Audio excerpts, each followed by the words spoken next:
like that they have jumped onto those alternate red tires, so it is time to find out what those things have.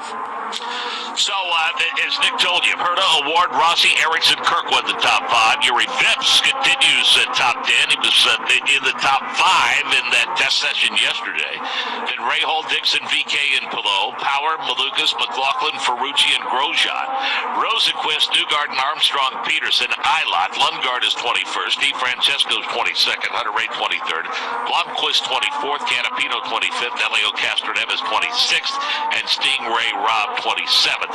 There was a portion of the midway point of the season where it looked like Christian Lundgaard had really started to find his pace. He finished 7th at Road America, 4th at Mid-Ohio, and then won Toronto. But he followed that up with a 20th place finish at Toronto, or check that, a 20th place finish at Iowa, and then finished 13th in the second Iowa race. A couple of top 10s for him since that time, and 9th at Nashville, 4th place at the Indianapolis GP.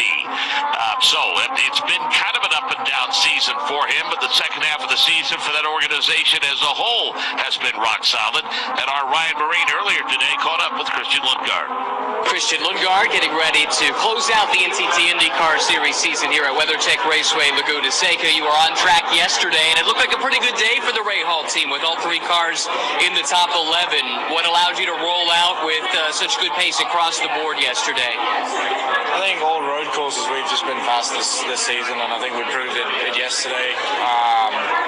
We were expecting the car to, just sort of balance to be close to Road America with the new pavements. I think that the car was in a better window than it was at Road America, which is always a positive. But no, I think we just have a good car, and we need to continue building on that today in practice. But I think the run plan is going to be very different for everybody today than it was yesterday, just because we now had the extra track time. I think everybody's quite excited to get on the reds and see where the pace really is.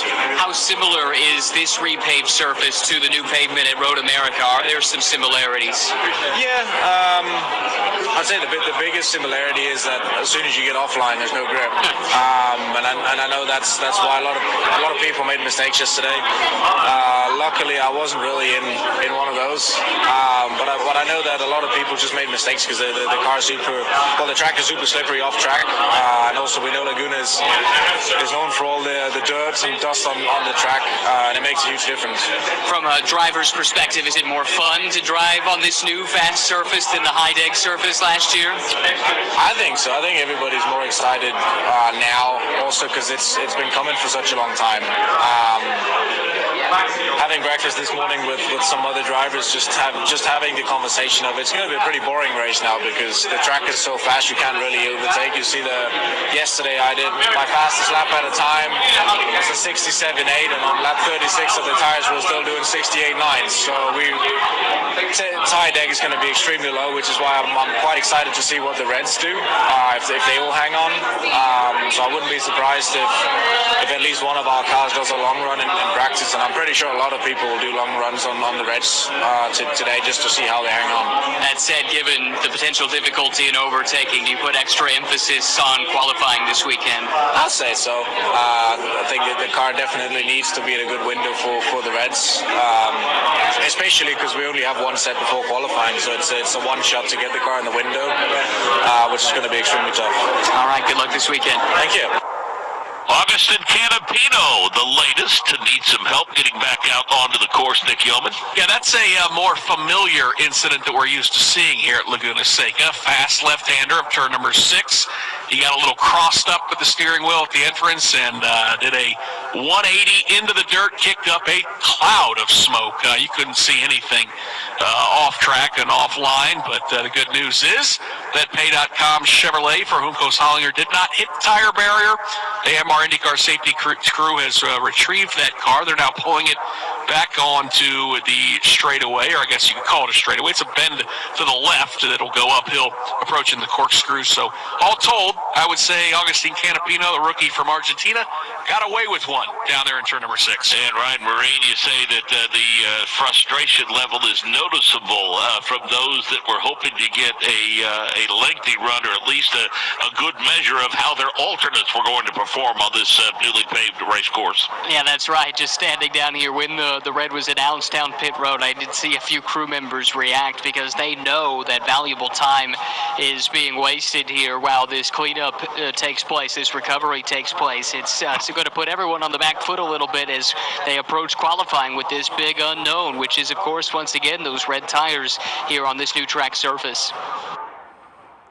So among the many battles that are within the championship battle, which is the one everybody is focused on, a pretty good battle throughout the course of the season. It's had an ebb and flow to it as Honda and Chevy are in a battle for the Manufacturers' Championship. The unofficial total right now, a 38-point advantage for Honda, 1,204 to 1,166 for Chevrolet. Yep, and that's the bragging rights on the line. There's no doubt. That's why those engine manufacturers get involved in this series. It's not just to sell cars, but they are competitive in their own right. They want to beat their fellow engine manufacturers, so it's been a very tight battle. We've been watching that manufacturer championship throughout the course of the season with Honda and Chevrolet both spending time at the top. Of course, Chevrolet claimed the Indianapolis 500, but barring a monster weekend, Honda looks like they're in good position to possibly claim the manufacturer's title here at the end of the season. So that's what we like to see, Mark, some good balance, and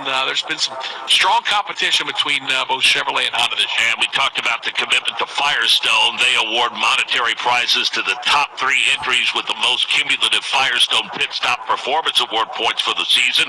Cars must run 95% of the event laps to be eligible.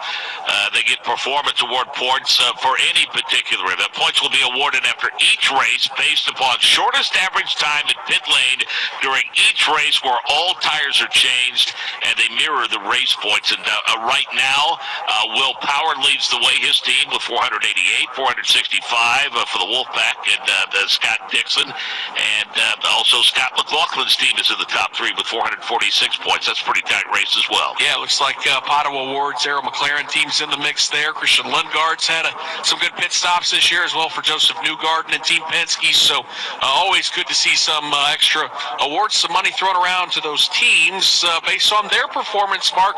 Not just how the drivers do on track, but those heroes that go over the wall and risk their life and limb to change the tires and work on those cars. Always cool to see them get some recognition as well. You talk about Agustin Canapino. He faded a little bit, I think, Nick, over the second half of the season, and pretty impressive that it looks like Marcus Armstrong is going to garner Rookie of the Year honors and only driving a partial schedule. Yeah, no, there's no doubt. That shows you how strong that Marcus has been on the road and street circuits, and for the rookie class of 2023 for Canapino, he's been strong at the beginning of the year and then has taken his lumps, and then guys like Benjamin Peterson and Stingray Robb have been searching for a little bit more consistency, looking for a good run as well. So congratulations to Marcus Armstrong, who is probably going to take that rookie title and do it without running on the ovals. Shows you just how good he's been.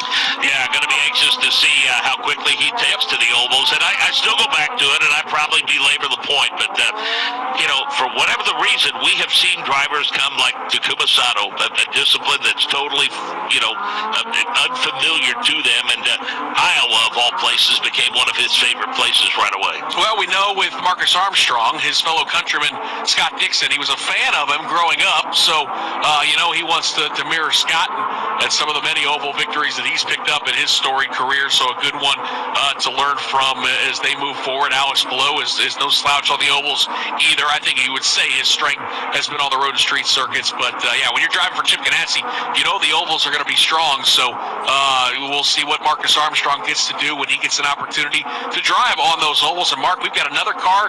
That is one of the Team Penske machines. Will Powers had off, and he has hit the wall.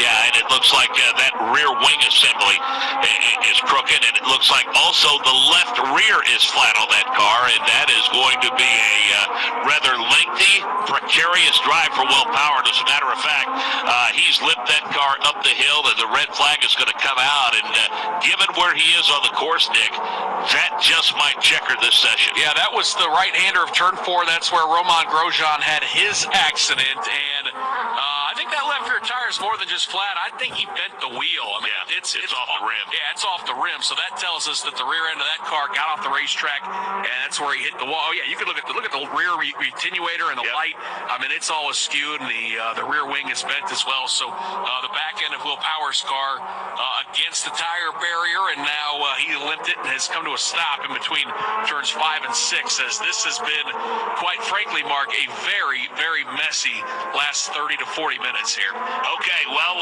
we don't know if we'll see cars back out onto the track because it's going to take a few minutes to get that car back to pit road. And so Yuri Vips continues to impress. A successful test session for him yesterday, and right now he's P6, Ryan Marine. That's right, P6, even though your session got cut a little bit short. First of all, what do you know about what took you out of the race car here a little bit early?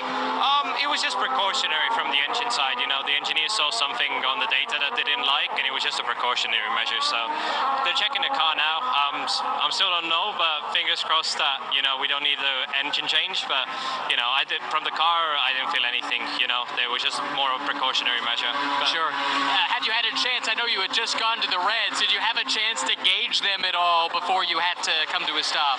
No, it was on the outlap. It was on the outlap, so I just didn't have time to push at all, you know. On the bright side, I don't think any of your competitors have had a whole lot more time on the Reds, given how much stop and start we've had. Yeah, definitely. I mean, I think there's maybe like 4 or 5 people that got their laps in, and they did find a good chunk, you know. I think it's just a lot of the front runners that wanted to put the Reds a bit later. I think they got held up with all the late red flags, but, you know, it did seem like a big chunk of an improvement. I think most people found about half a second, 6/10 around there, so it's going to be crazy, you know, once we put them on for qualifying. But then again, yeah, it's a shame to miss out on the red runs, but then again, I think most people are in the same boat as me. We talked about it earlier today, about how fun this track is to drive with the amount of grip that you have. How much are you looking forward to being able to go out low fuel, red tires, and really push in qualifying? Oh, really am. Yeah, it's such a cool place, and now that it's repaved, I think probably by qualifying we'll find 5 seconds compared to last year, so it's crazy if you think about it, half a second per corner, so it's a completely different racetrack, and really enjoy it. One of my favorites for sure. Appreciate the time. Thank you. That's Yuri Vips, P6 here in practice 1. Now, there might be a conversation from folks like us that say, okay, it's an hour and 15-minute session. Okay, why would you wait till the last 20 minutes or so?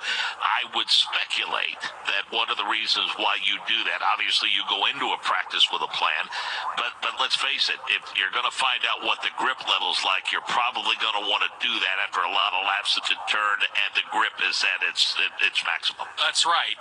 It's kind of racing 101. The more laps that are turned on a racetrack, the more of a groove is laid down. It's part of the tire. Rubber's laid into the racetrack as the racetrack gets pounded lap after lap after lap. That increases the grip of the racetrack. You've got that contact patch of the Firestone tire matching up with the rubber from the Firestone tires that's been laid down, and that's why, yeah, you want to go out when the conditions are pristine. But Mark, when you get red flag after red flag, I don't know if anybody learned a darn thing about those alternate red tires here with this practice session. This was kind of a mess. And that'll do it for us. Colton Herta, P1, 67.5 at 3.8. Then Award, Rossi, Erickson, Kirkwood, the top 5. Vips, Rahal, Eilot, Dixon, VK through 10th. Blomqvist, Pillow, Power, Hunter, Ray, and Malukas through 15th. 16th, McLaughlin. 17th, Ferrucci. 18th, Grosjean. 19th, Rosenquist. 20th, Newgarden. 21st, Armstrong. 22nd, Peterson. 23rd, DeFrancesco. 24th, Castro Neves. 25th, Lundgaard. 26th, Canapino. And 27th, Stingray Robb. Busy day tomorrow starts for us with Indy next by Firestone qualifying.